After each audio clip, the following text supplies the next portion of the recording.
तो राहुल गांधी की जो भारत जोड़ो यात्रा है, इसका इम्पैक्ट तो हिंदुस्तान की राजनीति को जरूर पड़ेगा। एक इम्पैक्ट तो पड़ ही गया कि राहुल गांधी की इमेज तो पप्पू से बदल के एक गंभीर आदमी की बनती जा रही है। टी शर्ट किस जाती है कुंवर प्रणव सिंह चैंपियन सहारनपुर लोकसभा सीट से दावेदारी कर रहे हैं। वो दावा कर रहे हैं कि वो चुनाव लड़ेंगे इस बार सहारनपुर लोकसभा से। ऐसी अफवाहों पे क्या चर्चा करनी है? अब जब कुछ होगा तब दावा, अफवाह नहीं, दावा है। चैंपियन साहब दावा कर रहे दावा हैं। तो मैं कर रहा हूँ, मैं कहने से चुनाव लड़ूंगा। कुंवर प्रणव ये काम करके गए हैं, उन्हें उसी क्षेत्र से लड़ना चाहिए, ज्यादा कामयाबी मिलेगी यहाँ के मुकाबले। मेरे गंगा के किनारे से लड़ने के भी विरोध में हूँ। मैं तो नाहिद का गंगों से विधायक चुनाव कर लड़ते हैं, कभी तो मैं उसका विरोध करूंगा। आपको लगता है ज्यादा अच्छी तरह जान गए, आपको दोबारा चांस नहीं है, या तो ये स्थिति है। राहुल गांधी की टी शर्ट पहनी है, ये गोदी मीडिया का कमाल है। कायदे में उसने उसमें कहा भी था, राहुल गांधी ने, आपने ध्यान दिया हो कि मैं शर्त लगा गया था कि ये मुझसे पत्रकार सवाल पूछे लेकिन चीन के बारे में मुंह नहीं खोलेंगे। सरकार की मजबूरी ओबीसी की नाराजगी बर्दाश्त नहीं कर पाएगी। स्वागत है आप सभी का जीटीवी इंडिया न्यूज पर। बीते दिनों में खतौली विधानसभा उपचुनाव से लेकर देश में भारत जोड़ो यात्रा जो राहुल गांधी के नेतृत्व में चल रही है, तमाम से सियासी बदलाव देखने को मिले हैं। हमारे साथ आज चर्चा के लिए मौजूद हैं राजनीति के बड़े जानकार हैं, पश्चिम उत्तर प्रदेश और देश की राजनीति को बड़े करीब से समझते हैं और समझाने का प्रयास करेंगे। हमें भी बताएंगे कि किस तरह से देखते हैं राहुल गांधी की भारत जोड़ो यात्रा भी अब पश्चिम उत्तर प्रदेश में प्रवेश कर रही है। और वहीं अखिलेश यादव, जयंत चौधरी और चंद्रशेखर आजाद के गठबंधन पर भी हम वरिष्ठ समाज सेवी लोकेश सलारपुरी जी हैं, तो इनसे जानकारी हासिल करेंगे कि किस तरह से यह देखते हैं। सबसे पहले तो लोकेश जी, आपका स्वागत है जीटीवी। धन्यवाद कुंवर साहब। किस तरह से देखते हैं राहुल गांधी की भारत जोड़ो यात्रा गुजरात, राजस्थान, तमाम मध्य प्रदेश, तमाम राज्यों से होते हुए उत्तर प्रदेश में, पश्चिम उत्तर प्रदेश में आ रही है। राजस्थान में हमने देखा कि गुर्जर बावली क्षेत्रों से यह यात्रा होकर गुजरी है। अब पश्चिम उत्तर प्रदेश के भी गुर्जर बावली क्षेत्रों से होकर आ रही है, चाहे वो बागपत हो, चाहे गाजियाबाद हो, चाहे आपका शामली का कैराना ऊंचा गाँव डाइवर्ट हो रही है इधर। तो किस तरह से देखते हैं, क्या गुर्जरों का इस पर कोई असर पड़ेगा या गुर्जरों को कुछ स्पेशल इसके सारे कुछ? वैसे तो जहाँ तक मेरा मानना है तो राहुल गांधी की जो भारत जोड़ो यात्रा है, इसका इम्पैक्ट तो हिंदुस्तान की राजनीति पर जरूर पड़ेगा। एक इम्पैक्ट तो पड़ ही गया कि राहुल गांधी की इमेज तो पप्पू से बदल के एक गंभीर आदमी की बनती जा रही है। टी शर्ट को लेकर भी बड़ी चर्चा हो रही है। हाँ, और बड़े स्मार्टली जवाब देते हैं। अब इनकी टीम बड़ी स्मार्ट हो चुकी है, इसमें कोई शक नहीं है। भाजपा के सवालों का तीखा जवाब, तीखा विरोध करने लगे हैं। और वो उन्हीं के पीछे जाकर उनके साथ खेलने में सक्षम अभी हो चुके हैं। तो इसका प्रभाव तो 100% पड़ेगा कि सकारात्मक देश की राजनीति में कुछ बदलाव आएंगे। जहाँ तक आपका सवाल था गुजरों को लेकर के, जो सवाल था, ये बात सच है कि राजस्थान में इनकी यात्रा जहाँ जहाँ गुजरी गुजर बहुल क्षेत्र था। जी। अभी हम 4 दिन पुष्कर रह के आए हैं, तो वो काफ़ी दूर है, दौसा से, जयपुर से भी। लेकिन वहाँ के गुजरों में भी इस बात की धमक और एहसास है कि हाँ, सचिन कुछ शायद बेहतर स्थिति में आएगा कांग्रेस के अंदर। उन्हें उम्मीद भी है कि सचिन को कुछ शायद जिम्मेदारी मिलेगी। मेरा भी मानना ये है कि अगर कांग्रेस सचिन को अभी कोई बड़ी जिम्मेदारी देती है, या तो राजस्थान का मुख्यमंत्री जैसी चर्चाएं हैं, जी, या फिर कांग्रेस के संगठन में कोई बड़ा पद।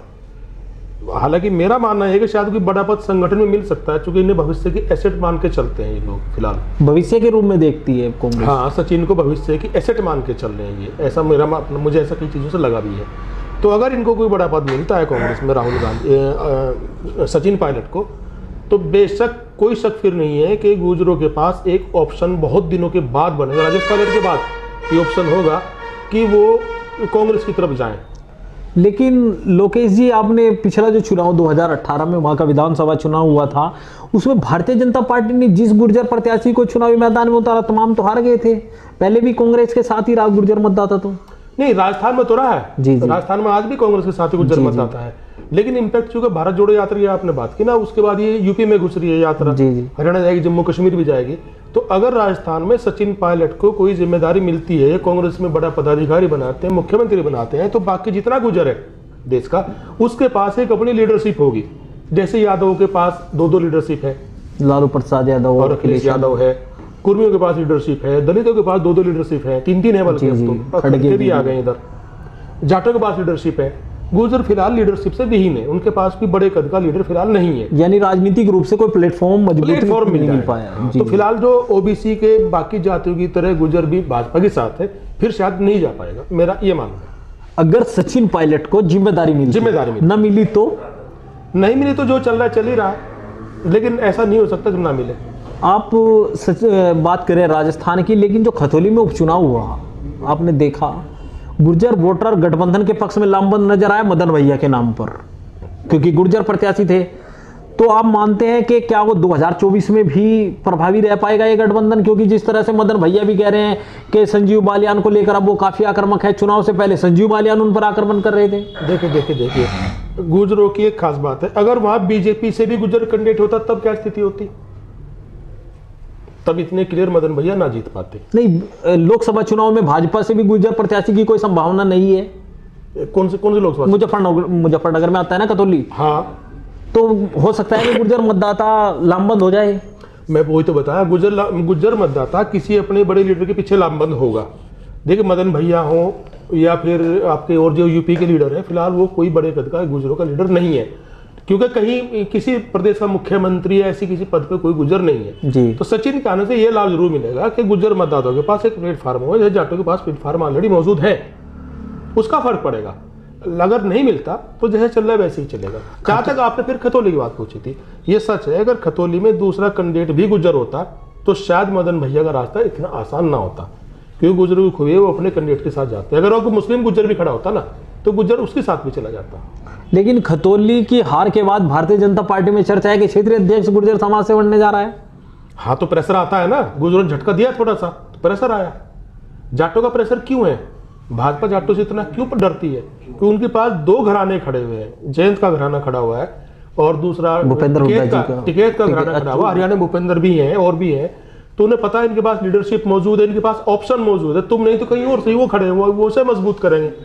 गुर्जरों के पास ऐसा नहीं है, यानी सियासी प्लेटफॉर्म की आवश्यकता गुर्जर समाज का बिल्कुल है। और इतनी बुरी स्थिति ना होती अगर हमारे सारे गुर्जर लीडर एक तरफा भाजपा में शामिल ना होते। वीरेंद्र सिंह जी से लेकर सुरेंद्र नागर, तमाम गुर्जर नेता जी बिल्कुल ये जो समाजवादी पार्टी में रहे। जब कुछ चीज फ्री में मिल रही है तो उसके लिए मेहनत क्यों करेगा? अगर गुर्जर बिरादरी का वोट भाजपा किसी भी पार्टी को फ्री में मिल रहा है फिर वो क्यों मेहनत करेगा कोई इनके लिए? जाटों का फ्री में नहीं मिल रहा है। प्रदेश अध्यक्ष देख लो आपके पास, आपके जिले सहारनपुर का जिला पंचायत अध्यक्ष कौन है? जाट है ना। कितने वोट है जाटों के? यानी प्रेशर की राजनीति। बिल्कुल, ये देखो जाति हिंदुस्तान की एक तरीके से मजबूरी है या कड़ी सच्चाई है। जातीय व्यवस्था। हाँ, जातीय व्यवस्था और जातिगत वोट के आधार पर चुनाव होते हैं, तो जो मजबूत होगी, जिसका प्रेशर होगा, उसके पीछे फिर पार्टियां दौड़ेंगी। यही कमी सिर्फ गुर्जरों के पास है। सचिन पायलट हो या कोई और होता, जैसे पहले राजेश पायलट थे, विकल जी थे, इधर सहारनपुर में नकली सिंह भी थे, चौधरी इस्पाल सिंह हमारे लोकल में थे, बाबू नारायण सिंह थे, तो गुर्जरों के पास विकल्प थे, अब नहीं है। तो विकल्पों का अभाव है, इसलिए भारतीय जनता पार्टी के पास गुर्जर मतदाता बिल्कुल एक लाइन की बात है, विकल्प का अभाव है, इसलिए गुर्जर मतदाता भारतीय जनता पार्टी पर झुकता। आपने देखा होगा बीते दिनों खतौली विधानसभा उपचुनाव से ही एक गठबंधन आया, चंद्रशेखर आजाद बड़ी सक्रिय भूमिका में खतौली में नजर आए और जयंत चौधरी भी लगातार जनसंपर्क करते रहे। हालांकि अखिलेश यादव वहां नहीं आए क्योंकि वो भी मैनपुरी में भी चुनाव था, रामपुर में हार का सामना करना पड़ा, आजम खान के समर्थन से वहाँ चुनाव हो रहा था।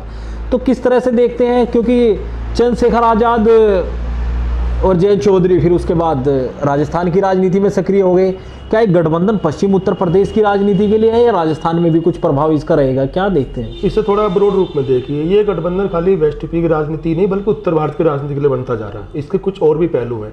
इसमें एक बड़ा फैक्टर नीतीश कुमार भी है, कहीं ना कहीं राहुल गांधी भी पर्दे के पीछे से है, और आपका लालू यादव का परिवार है, अखिलेश का परिवार है, जयंत चौधरी है, आपका जो अभी चंद्रशेखर आजाद। हाँ, ये सारा धीरे धीरे एक आकार ले रहा है गठबंधन। और ये देखना अब 2023 के मध्य तक, 2024 के पहले तक, चुनाव से 3-4-5 महीने पहले तक ये बढ़िया आकार ले लेगा। लेकिन हमने जो विधानसभा चुनाव था उसमें तो अखिलेश यादव ने चंद्रशेखर आजाद को अपने गठबंधन में नहीं लिया।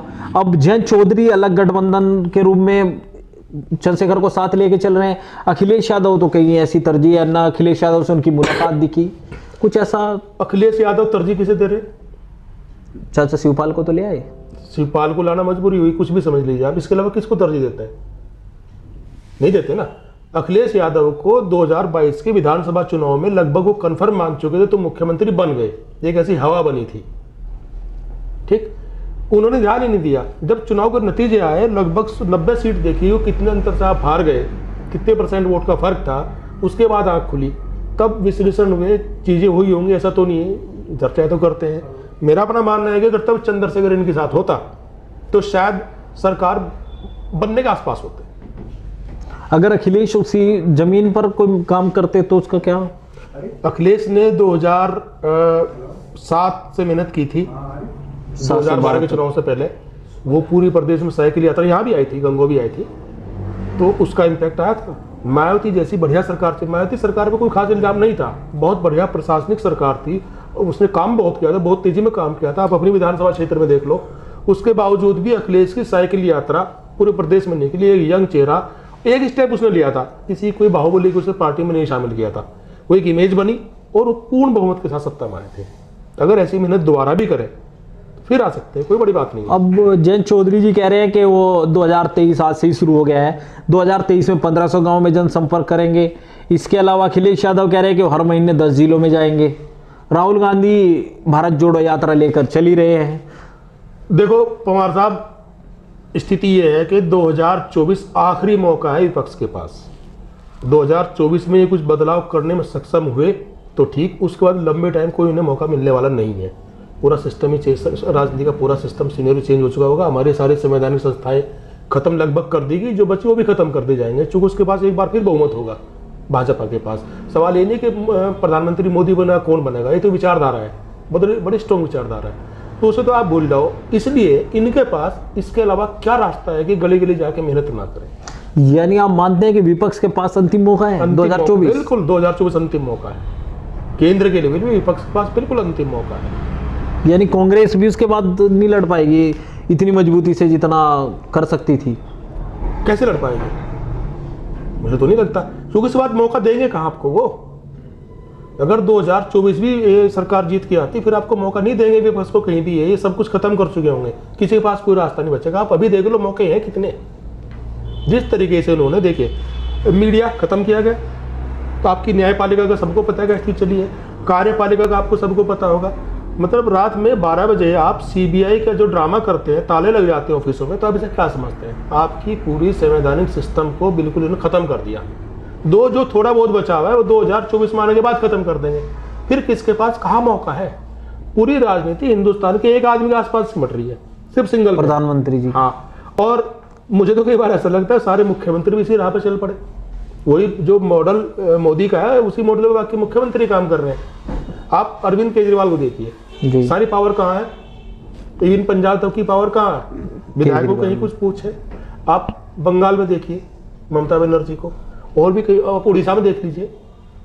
अधिनायकवाद, एक आदमी के आसपास पूरी राजनीति चलना, ये लोकतंत्र के लिए बहुत घातक होता है, तो इसलिए इनके पास आखिरी मौका है। चलो, अखिलेश यादव और जयंत चौधरी तो कर रहे हैं कि भविष्य में यानी 2023 में करेंगे, लेकिन राहुल गांधी की भारत जोड़ो यात्रा के 108 दिन हो गए हैं, असर पड़ेगा इसका?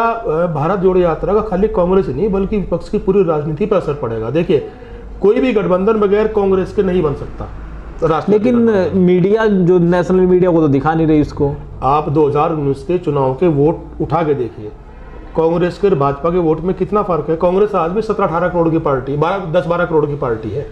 10-12 करोड़ वोट हिंदुस्तान में कम नहीं होते, इतने वोट तो उसके पास सबसे बुरी हालत में भी है, तो आप कैसे किनारे लगा दोगे? बताओ, उसके इतने वोट किस पार्टी के पास, भाजपा के बाद किसी के पास नहीं। राहुल गांधी की टी शर्ट की तो चर्चा होती है, लेकिन उनकी जो मेहनत है उस पर कोई चर्चा किसी चैनल पर नहीं देखने को मिलती, तो इसको किस तरह से? राहुल गांधी की टी शर्ट पर नहीं, ये गोदी मीडिया का कमाल है। कायदे में उसमें कहा भी था राहुल गांधी ने, आपने ध्यान दिया हो कि मैं शर्त लगा गया था कि ये मुझसे पत्रकार सवाल पूछे लेकिन चीन के बारे में मुंह नहीं खोलेंगे। चर्चाएं तो बहुत चीज़ों पर होनी चाहिए, लेकिन चर्चा हो कहाँ रही है? खाली टी शर्ट पर चर्चा करना, ये आपकी, माफ करना, अभी मीडिया कर्मी है, लेकिन मीडिया की स्थिति ये है आज कि जो मुद्दे हैं उन पर चर्चा ही नहीं है, जनता तक चीज़ पहुंच ही नहीं रही है। जनता तक चीज़ पहुंचे तो बदलाव बहुत तेज में आ जाएगा, जनता को कुछ पता ही नहीं है वो क्या रहा है। अब इन्होंने आज से लागू हो जाएगी, कितने दिन तक देंगे फ्री अनाज? 80 करोड़ फ्री अनाज बांटेंगे, यानी आपने देश की 80 करोड़ जनता को इस लायक कर दिया कि वो फ्री अनाज पे ही जिंदा रहेगी, अपने दम पे जिंदा नहीं रहेगी। तो ये स्थिति विडंबना की नहीं है क्या? बताओ, आप बताओ, आपको लगता है ऐसा है?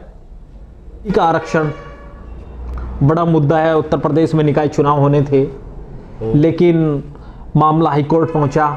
हाईकोर्ट से आदेश हुआ कि या तो ओबीसी का आरक्षण को समाप्त करके जनरल में चुनाव करा लीजिए, या इसके लिए टीम कमेटी गठित कीजिए।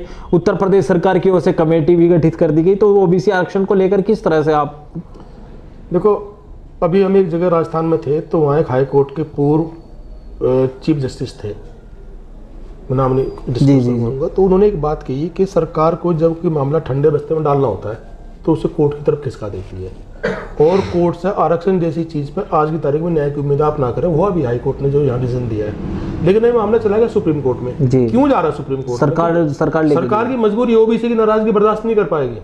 तो ओबीसी ये तो 65% मानते हैं, 80% वोट बैंक ओबीसी का है। अगर आप 1931 की जनगणना के हिसाब से कैलकुलेशन करोगे तो आप देखिए तो सही कितना वोट बैंक है। आप उसे कहाँ तक उसे नाराज करोगे? तो नाराजगी की लहर चली है। अखिलेश यादव, मायावती समेत तमाम राजनीतिक एक सुर में बोलेंगे सब, एक सुर में बोलेंगे। एक चीज और भी हो सकती है, वो जो 10% आरक्षण गया था वो सुप्रीम कोर्ट में रिव्यू के लिए चला गया। अगर वो असंवैधानिक घोषित हो गया तो आरक्षण को लेकर एक लंबी बहस फिर और छिड़ेगी। तो देखिए क्या होता है। यानी भविष्य में अभी कुछ और बदलाव हो सकता है। बिल्कुल, ये ओबीसी आरक्षण इन्हीं गले की हड्डी बनेगा और ये मुद्दा बन सकता है चुनाव में। मुझे लग रहा है 2024 आम आदमी पार्टी तो 2 तारीख से आंदोलन कर रही है जिला मुख्यालयों पर। किस चीज के लिए? ओबीसी आरक्षण के लिए, लागू करने के लिए ना। जी। हाँ, तो कौन सी पार्टी नहीं करेगी? देखो कमाल, भाजपा चाह रही है ओबीसी को आरक्षण मिले, आम आदमी पार्टी चाह रही है ओबीसी को आरक्षण मिले, बाकी पार्टी चाहती है, जितनी पुरानी मंडलवादी पार्टियां वो चाह रही है, और उसके बावजूद आरक्षण खत्म हो गया। तो ये क्या खेल समझा जाए? समझो, देखो एक्चुअल में कौन सी पार्टी है जो ओबीसी का, जो किसी भी आरक्षण के खिलाफ है? वो कौन सी पार्टी है? भारतीय जनता पार्टी बात करती है कि आरक्षण जो हो वो फाइनेंशियली देख के हो, कि उसका आर्थिक स्तर क्या है, उसके आधार पर आरक्षण की बात करती है। आरक्षण कोई गरीबी हटाओ कार्यक्रम थोड़ी है। आरक्षण तो आपकी जो सामाजिक आपसे छीना गया था उसकी बराबरी, उसके कुछ एक तरह कंपनसेशन के लिए है ना जी। तो भाजपा या कोई भी आदमी, जो आदमी आरक्षण को आर्थिक आधार पर कहता है, मैं उसे सबसे बड़ा चालाक आदमी मानता हूँ। जिसका मतलब बहुत चालाक है और वो किसी खास एजेंडे पे काम करता है। रही बात आरक्षण की, आरक्षण का विरोध सबको पता है कि भारतीय जनता पार्टी शुरू से करती है, लेकिन कभी कहेगी नहीं। उनकी आइडियोलॉजी आरक्षण के खिलाफ है, ओबीसी के खिलाफ है, दलित के खिलाफ है। इनका आरक्षण नहीं मिलना चाहिए, और वो इसलिए फिर वो लेकर आए थे। अब आप एक बात बताओ, ये 10% का आरक्षण लेकर आए हैं, तो क्या है उसकी लिमिट? 8 लाख। इनकम टैक्स कितने जाता है? 2.5 लाख पे। इन 2.5 लाख अगर आप सालाना कमाते हैं, आप इनकम टैक्स देंगे, वहाँ 8 लाख अगर देंगे तो आप गरीब हैं, आपको आरक्षण मिलना चाहिए। ये कैसी उलटबाजी है भाई? यानी जो इनकम टैक्स के दायरे में आ रहे हैं वो भी गरीब। आरक्षण 10% तो यही कहता है। 10% आर्थिक वर्ग जो है, उसका जो क्राइटेरिया है वो तो यही है ना। 8 लाख की इनकम है ना उसमें, जहाँ तक मैं समझता हूँ जी।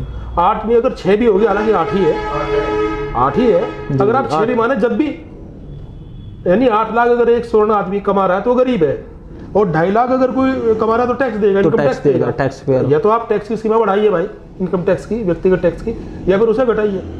तो उलट बात क्या है? अजीब कंडीशन में देश है फिलहाल। सहारनपुर की राजनीति पर थोड़ा चर्चा करते हैं। आपके सजातीय कुंवर प्रणव सिंह चैंपियन सहारनपुर लोकसभा सीट से दावेदारी कर रहे हैं। वो दावा कर रहे हैं कि वो चुनाव लड़ेंगे इस बार सहारनपुर लोकसभा से। ऐसी अफवाहों पे क्या चर्चा करनी है? अब जब कुछ होगा तब दावा, अफवाह नहीं, दावा। दावा है, चैंपियन साहब दावा कर। दावा तो मैं कर रहा हूं, मैं कहना सर चुनाव लड़ूंगा, लड़ दूंगा क्या? तो इसी तरीके से मानते हैं आप उनके दावे? दावा तो उनका जीतने का था उस सीट से जहाँ चुनाव लड़े थे। अभी अपनी पत्नी को लड़ाया था क्या? 4 बार तो विधायक रहे। हाँ, तब रहे ना 4 बार। कौन सी पार्टी से रहे? कांग्रेस। इस बार किससे लड़ेंगे? भाजपा से पिछली बार रहे। एक बार भाजपा से रहे, 2 बार कांग्रेस, एक बार निर्दलीय रहे। वो तो उनकी विधानसभा क्षेत्र था, उनका अपना एरिया, पूरी जिंदगी उन्हें वहां मेहनत करते बीत गई। सहारनपुर में क्या मेहनत की आज तक? और सहारनपुर में बाकी नेता बर्दाश्त। वो कह रहे हैं कि मैं जंधेड़ा समझपुर से हूं, मैं सहारनपुर का मूल निवासी हूं। नहीं, जंधेड़ा समझपुर से है कुछ मामला उनका एक परिवार है, उनका कुछ 2 परिवार का मैटर था, 2 माओ का क्या था, मुझे पूरी जानकारी। लेकिन हाँ, ये सच है कि वहाँ रिश्ता है उनका परिवार वहाँ एक हिस्सा है। वो कह रहे कि मेरा क्षेत्र है, मैं अपने क्षेत्र से लड़ूंगा। राजा बलवंत सिंह का वो पूरा मैटर है, उनका एक है हिस्सा वहाँ, इसमें कोई शक नहीं है। नहीं, वो कह रहे कि मेरा क्षेत्र है, मैं सहारनपुर से लड़ूंगा। सहारनपुर में उन्होंने क्या आज तक मेहनत की है? आप तो पत्रकार तो बहुत दिन से कर रहे हैं, कभी दिखाई दिया कि ये यहाँ कुंवर प्रणव ये काम करके गए हैं? उन्हें उसी क्षेत्र से लड़ना चाहिए, ज्यादा कामयाबी मिलेगी यहाँ के मुकाबले। यानी आप भी वीरेंद्र सिंह जी की तरह कह रहे हैं कि हरिद्वार से ही लड़े, हरिद्वार लोकसभा सीट से ही। मैं ये नहीं समझ पा रहा हूँ, एक आदमी अपना क्षेत्र छोड़ के चुनाव लड़ता क्यों है, अपने क्षेत्र में क्यों नहीं लड़ता? ये तो एंटी डेमोक्रेसी सिस्टम है भाई। जब आप जहां लगातार मेहनत करें चुनाव वहीं से तो लड़ेंगे। आप खतौली आके लड़ गए मदन भैया लोनी से, गलत था, वैसे लड़ना नहीं चाहिए था, कहते उनका जो क्षेत्र वहां से लड़ना चाहिए था, लेकिन वहां चूंकि सीट खाली नहीं थी, इनकी यहाँ एक उपचुनाव हुआ, उनके पास कोई जगह तो वहां से लड़ा दिया, उन्होंने जितवा भी दिया। लेकिन कायदे में क्या होना चाहिए, जो आदमी जो उसकी कर्मस्थली है, जहां से वोटर जानते हैं पहचानते, चुनाव से वहां से लड़ना चाहिए ना। मैं तो मृगांका के किरण से लड़ने के भी विरोध में हूँ। क्यों? अच्छा, वो गाजियाबाद में रहती है। हाँ, उनका क्षेत्र वहां से लड़ना चाहिए, ससुराल कहाँ है उनकी, तो वहां से लड़े भाई। लेकिन अपने पिताजी की विरासत वो यहाँ संभालना चाहती हैं। मैं तो नाहिद का गंगो से विधायक चुनाव कर लड़ते हैं, कभी तो मैं उसका विरोध करूंगा।